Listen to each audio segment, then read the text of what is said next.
Did you know that 60% of people will suffer with some kind of reflux sometime throughout the year?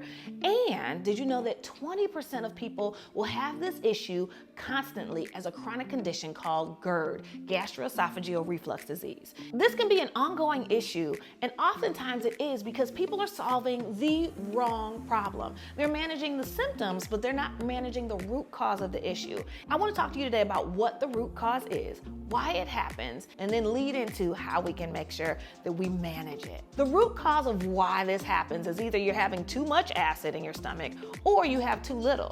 Generally, we're always taught to think that it's too much acid. The most common reason as to why people have reflux is more often that it's too little acid instead of too much. But before we jump into all of that, I want to let you know that sometimes I like to make smoothies. This ties in with a lot of why you might have reflux. So here's the deal. I'm the person in the kitchen who doesn't always use a recipe. Generally, I'm in here just kind of putting things together and making it happen. And so when I make smoothies, I'm not using a recipe. I'm not a by the book kind of cook.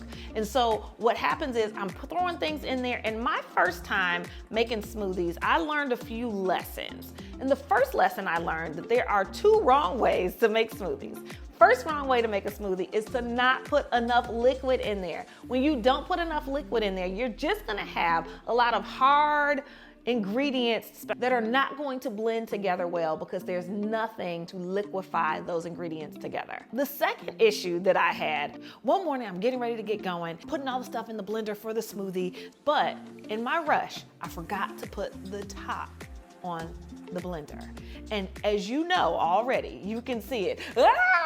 It went everywhere. In a normal process where your body is breaking food down, anytime you see, smell, think about, or taste food, what happens is your brain tells your stomach, hey, go ahead, start making that acid produced in your stomach to start breaking down the food.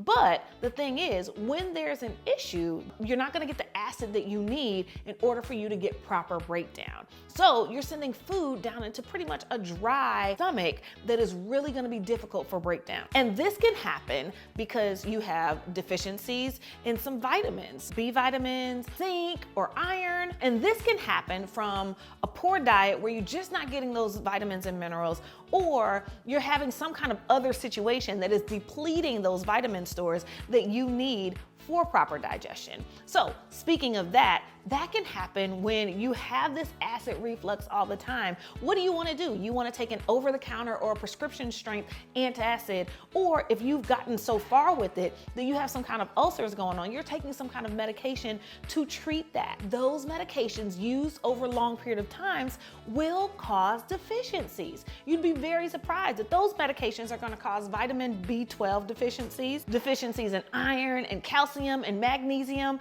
and that makes the problem even worse.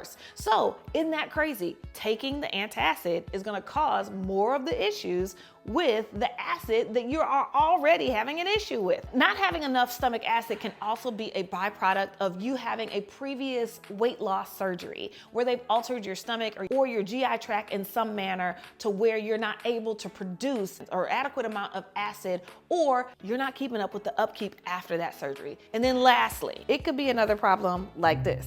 What am I doing? What am I talking about? It looks like I'm having a little finger puppet down here. Ultimately, there's a flap between your esophagus and your stomach, and that's called your lower esophageal sphincter.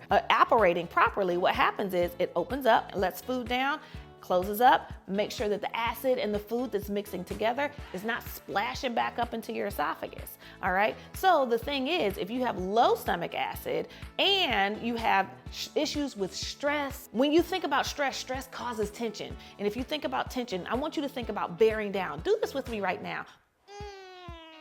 You see how my eyes were just kind of bulging out. That's what happens with that sphincter. It is pushed and it has a lot of tension. And so instead of it closing and relaxing closed, it just stays open all the time, all right? Causing that splash back up of the little bit of acid that you do have that mixes with your food back up into your esophagus, making it so uncomfortable. So when this happens, your body says, hey, we don't need more, and it reduces the amount of acid that is produced.